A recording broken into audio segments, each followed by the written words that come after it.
Now, once you have diagnosed this particular individual with suffering from eating disorder, which is known as bulimia nervosa, what were the characteristics that you kept in mind while you were taking the history taking?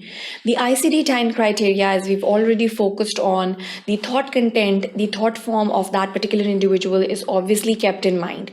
We've already kept in mind that he's suffering from that guilt feeling after the binge eating episode, and after that, he basically goes into that purging phenomena due to that guilt feeling, and that is basically the highlights of the history over here. The complete history is again very important. The child history is taken, and if he has suffered from any kind of child abuse or traumatic childhood, he may go into this particular kind of an eating disorder as well. These are the risk factors. These were the risk factors that we looked for while we were taking the history taking phenomena.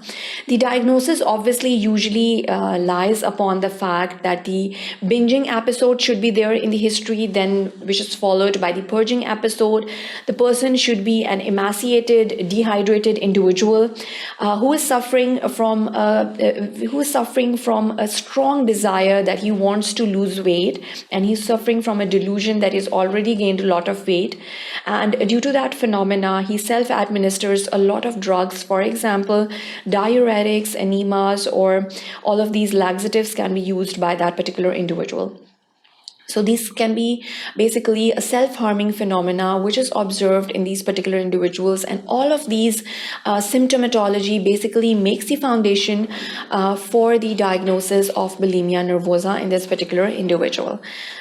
So in this section, we'll be focusing on the fact that the DSM criteria for the diagnosis is again very important over here, and then we'll be moving on to the differential diagnosis in this particular individual. A lot of people can suffer from many miscellaneous organic disorders which will also present in the same manner. It can be a low sugar level which can lead to the binge eating phenomena. It can be any depressive episode even which can lead into the same kind of a condition of the binging phenomena. The person may or may not be suffering from bulimia nervosa. He may not go into that purgative phase, but only the binging phenomena are seen in these individuals. The restricted diets are going to be usually seen in these individuals. So the differentiation from the other psychopathological comorbidities is very important over here. And again, even the differentiation from the other eating disorders, the other very common eating disorders, for example, the anorexia nervosa is again very important over here. So all of this basically would be discussed over here in this section. We're going to differentiate this particular condition with other comorbidities, and then we're going to differentiate bulimia from anorexia as well. So this is basically the highlights of this section.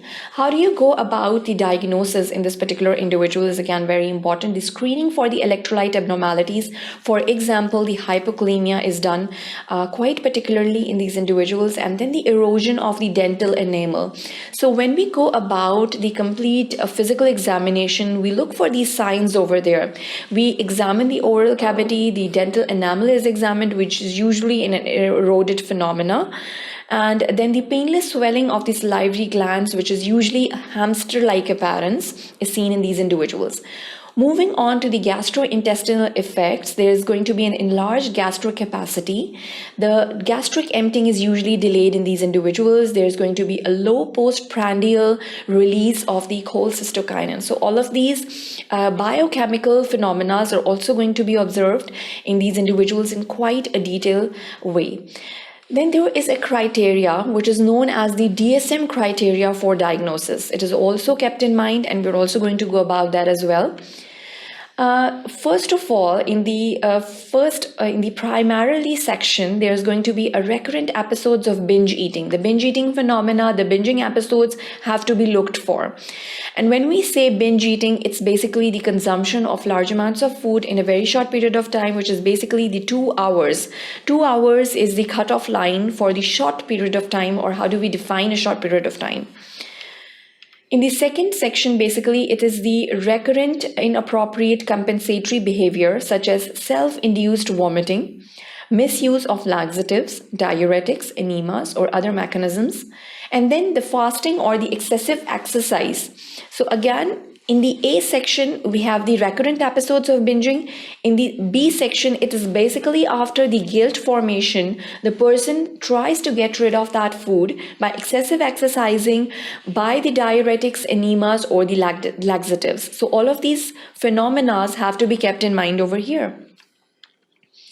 In C section, we have the binge eating and inappropriate compensatory behaviors both occur on average at least twice a week for 3 months. So this is basically the recurrence of this binge eating phenomena. It should be at least twice a week for 3 months. Then we can categorize it can be defined as it is a binging episode, or we will not have to define it as a binging episode.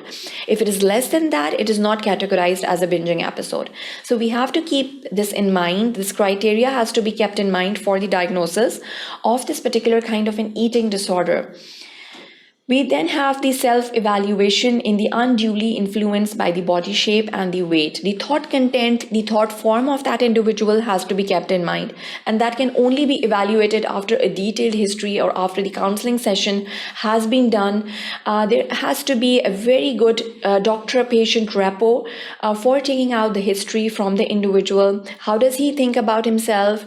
How is the body esteem or how is the self-esteem of that individual categorized as?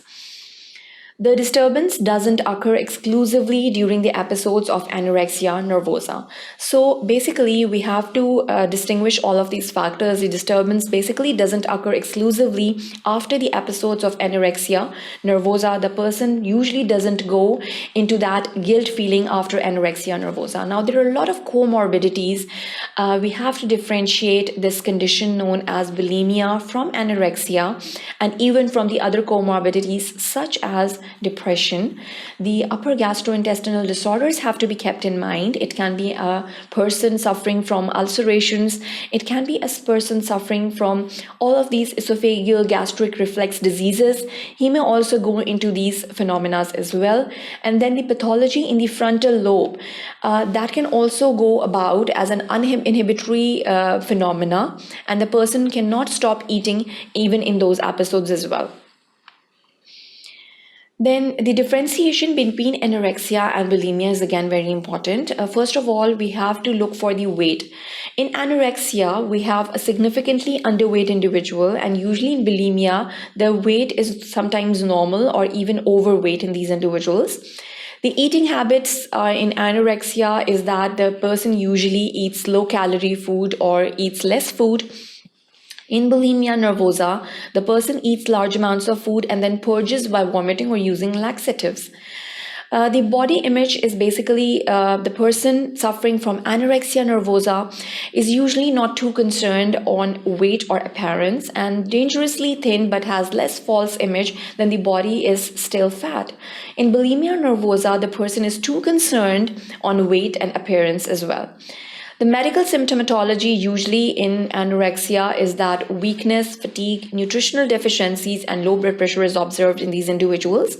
And in bulimia nervosa, the person is usually weak, fatigued, dehydrated, and the mouth and throat problems usually coexist with this condition known as bulimia nervosa.